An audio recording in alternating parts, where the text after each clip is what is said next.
Okay, so you've heard about climate change and that it's a big deal. But what is it really about, and what can you actually do about it? This video is a simple, pragmatic summary of climate change.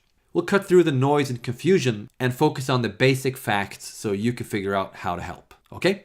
So here's the situation. The climate is kind of broken, and we're in trouble because, well, we're stuck on this one planet, so our lives depend on it. The good news is that scientists have figured out the cause of the problem. Us. We humans broke it. Yep. But wait. How is that good news? Well, because it proves that we humans are powerful enough to actually impact the Earth's climate, which means we can fix it. Well, partly at least. But before we get to solutions, let's examine the problem a bit. Here's our planet. For thousands of years, our average surface temperature has been mostly stable. But now, just the past few decades, it has shot up. By the way, this graph and everything else in the video has references. Check the description below for links. On a geological timescale, that's crazy fast. We've never been at this level in the history of mankind, and it keeps climbing. We call this global warming because, well, that's exactly what it is. But wait, a few degrees warmer? Who cares? It's a global average. You might not even notice the difference locally. Well, actually, it has nasty consequences. When oceans get hotter, they expand, so sea levels rise. The heat also melts ice and glaciers sitting on land in places like Greenland and Antarctica, which raises sea levels even further. This rapid change destabilizes the climate. We get flooding, extreme rainfall, extreme storms, a lot of destruction. Other places get extreme drought, which kills crops and causes starvation. We get heat waves, wildfires, water shortage. Basically, bad stuff happening all over the place.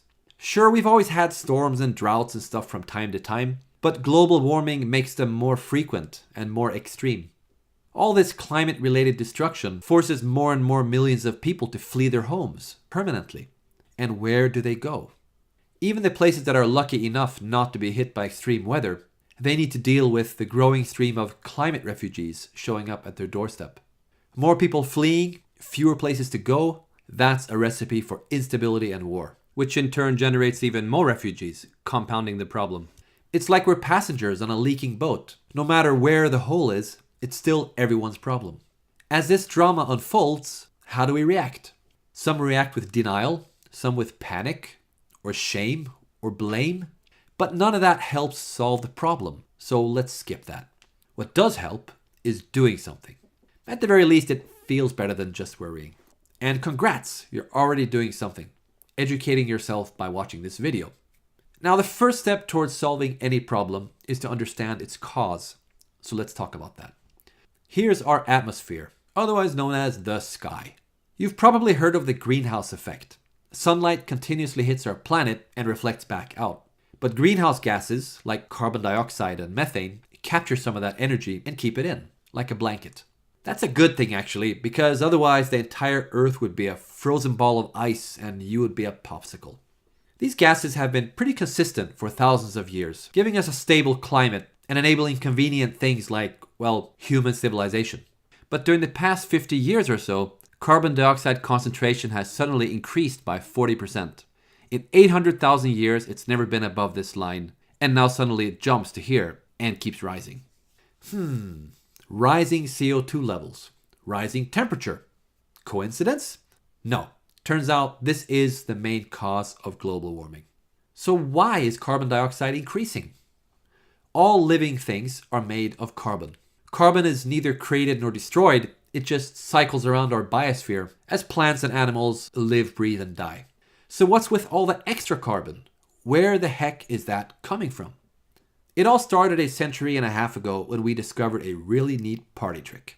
Dig up coal and oil and gas and use it to fuel cars and produce electricity. Wow! These are known as fossil fuels because, well, they come from fossils. Buried carbon from organisms that died millions of years ago. When we dig it up and burn it, we get lots of energy all at once. Great! But a side effect is that we also get carbon dioxide gas. Note an important distinction here. Non-fossil fuel, like burning a tree, does not add carbon dioxide to our system, as long as a new tree grows to replace it. That carbon was already in our biosphere. It is renewable. However, fossil fuels do add carbon dioxide to our system because we dig it up and don't dig it back down again. And so every year we end up adding about 50 billion tons of greenhouse gases to our atmosphere. And about 70% of that is carbon dioxide from burning fossil fuels, mostly coal and oil. And it keeps going up because of more people using more energy. Ha! We found the biggest leak. Now we just need to plug the hole. The second biggest cause of global warming is... Actually, we'll get to that later. Unfortunately, climate change is happening faster than even the most pessimistic climate scientists expected. Why? Because of so-called positive feedback, which, by the way, isn't nearly as positive as it sounds. The biggest feedback loop is water vapor. Hotter oceans cause more evaporation. And water vapor is actually also a greenhouse gas, so that causes further global warming. Second feedback loop, reduced ice cover. Ice reflects sunlight. When that ice cover melts away, more surface is exposed. More heat is sucked in, and global warming increases. Finally, permafrost. Large parts of Siberia, Greenland, Canada, and Alaska are covered in permafrost. Turns out this frozen soil contains lots of greenhouse gas. When it thaws, the buried gases are released, causing even more global warming. So climate change is accelerating because of 3 vicious cycles. It all works together like some kind of evil scheme from a B-movie villain. These feedback loops are almost impossible to stop, so we really need to tackle the root cause. Since burning fossil fuels is the primary cause of global warming, we need to... Stop burning fossil fuels. Thank you. So wait, why are we burning this stuff again? We burn it in power plants to generate electricity. We burn it inside cars and planes to drive them around. We burn it in factories to produce stuff. See the chimneys? Exhaust pipes? Smoke. That's a hint. All this accounts for about 2/3 of the 50 billion tons. And by the way, that smoke is deadly poisonous, so we kind of want to get rid of it anyway. Here's the most fascinating thing. The fossil fuels industry is subsidized. Governments around the world spend about $500 billion per year, 1% of the global GDP, financially supporting the very thing that's killing us. Clearly, change is needed. So what, are we going to erase 200 years of progress? Back to candles and horses? No, of course not, because we've grown really fond of electricity and transport. So that's not going away. We just need to solve it without burning fossil fuels. And the good news is that we don't even need to burn it anymore. Instead of coal and oil, we can use solar panels and wind turbines to generate the same electricity without screwing up the climate. This used to be expensive and ineffective, but the technology has finally caught up. Now solar and wind is often more cost-effective than coal and oil, even without taking climate impact into account. That's known as grid parity, a crucial economic tipping point where people who don't even know or care about climate change will want to switch because it's cheaper. Of course, we need energy even when the sun isn't shining and the wind isn't blowing, so the next big challenge is energy storage. But battery technology and other storage solutions are catching up fast. An added bonus to all this is that all countries have free access to sun and wind. It is basically democratized energy, so less need for countries to bicker with each other over unevenly distributed oil reserves and gas pipelines and stuff. Of course, we have other non-fossil energy alternatives too. Nuclear, which of course carries its own risks and challenges. Hydro, biofuel, geothermal. From a global warming perspective, anything is better than burning fossil fuels. Renewable energy is spreading fast, but globally, about 80% of our energy is still based on fossil fuels. So we gotta keep that ball moving. What about transport then? Transport accounts for about 14% of all emissions. 3/4 of that is from fuel cars, including trucks and buses. Oil power plants on wheels. They are worse than planes only because there are so many more of them. But now we have electric cars. Plug it in and charge it up, just like you do with your phone. Range used to be a problem, but now some electric cars can go over 500 kilometers on one charge. And by then you'll need a break anyway. They are still pretty expensive, but prices are coming down fast. Of course, an electric car is only as clean as the electricity it uses.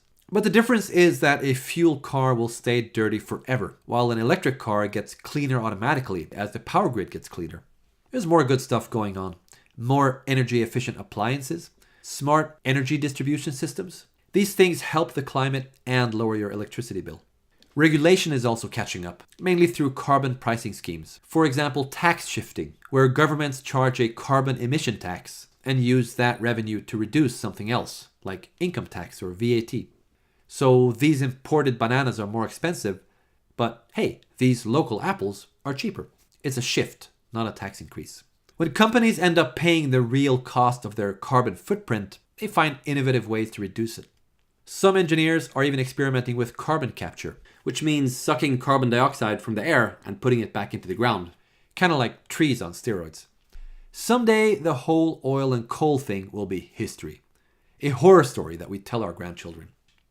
A common misconception about climate change is that lowering our carbon footprint means lowering our living standard.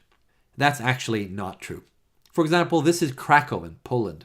Poland suffers about 50,000 premature deaths per year because of toxic dust from burning coal. Contrast that with this village in Bavaria, which uses 100% renewable energy sources, a combination of solar, wind, hydro, and biofuel. They breathe clean air, produce 5 times the electricity they need, and sell the surplus for a profit. Of course, this is a small village, so it's an unfair comparison, but the trend is clear. This is the future of cities. Better air, less traffic noise, and basically a higher living standard. Remember, roughly 70% of global warming is caused by burning fossil fuels. As we gradually shift to renewable energy to power our houses, cars, and factories, most of that stops. All we have left then is, the second biggest cause of global warming. We destroy a lot of forests to clear space for crops to feed livestock, especially cows. Causes a lot of carbon dioxide as well as methane emissions. In fact, forestry and agriculture adds up to almost a quarter of all greenhouse gas emissions, more than the entire transport industry. A lot of innovation is happening to reduce this, but at the end of the day, we really need to eat less beef. That's a hard sell to some people, but meat lovers, don't panic. Pork and chicken and other meats have 5 to 10 times lower climate impact.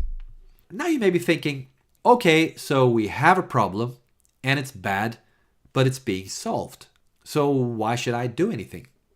The problem is we need to speed up. There are plenty of bumps on the road. Technical challenges, political challenges, and of course resistance from oil-profiting organizations that don't really appreciate going obsolete. The faster we move the ball, the less of these horrible consequences we need to suffer. So what can you do? In management circles, people are often referred to as resources. Nah, people aren't resources. People have resources. Money, time, passion, creativity, skills, tools, and of course connections to other people who in turn have their own resources. The mix will vary from person to person, but any resource can be used to help reduce global warming. For example, use your personal network by simply spreading this video, and already there you've made a contribution. For every person that sees it, the likelihood increases that someone will do something. And even if only 10% of our actions end up being effective, with 1 million people doing one thing each, well, that's 100,000 effective actions. It adds up. For example, use your voting power to put climate-aware decision makers into power, or carbon pricing laws in your country. Use your purchasing power. Put solar panels on your roof, or switch to a renewable energy provider. Buy an electric car, or invest in a company that produces them. Tweak your personal habits. Less flying, more train. Less driving, more biking. Less beef, more anything else. As a bonus, many of these things improve your health as well as the climate. But keep in mind, changing your personal lifestyle isn't the only way to contribute. Look beyond just yourself. Got some savings? Invest in solar panels somewhere else in the world. Over 1 billion people in the world lack electricity entirely, so they burn kerosene and diesel for light and power. There are now crowdfunding platforms that provide these villages with rental solar panels instead, which is a triple win. Inhabitants get electricity and a better living standard, global warming is reduced, and you can earn a return on your investment. Think about the global impact as well as local. On average, each person on Earth causes 3 to 18 tons of greenhouse gas emissions per year, depending on income level. Doing the math makes it more interesting, almost like a game. For example, for me, switching to an electric car reduced my family's footprint by 3 tons per year. But a single $500 investment in solar panels in Kenya enabled a 14-ton yearly reduction because of all the kerosene they no longer need to burn. My point is, a ton is a ton, no matter where in the world it is reduced. Overall, renewable energy is a fast-growing area, so there are plenty of opportunities to make a buck while also making a difference. And if you don't have extra money yourself, well, you can help your rich cousin do something useful with their money. Do a lot of business trips? Get your boss to carbon offset your flights. And that means compensating for your emissions by paying to reduce it somewhere else. Got programming skills, testing, design? Help create apps and websites like this one, Electricity Map, a cool open source project that visualizes live the climate impact of each country's energy production. This helps people make better decisions. There's more things you can do.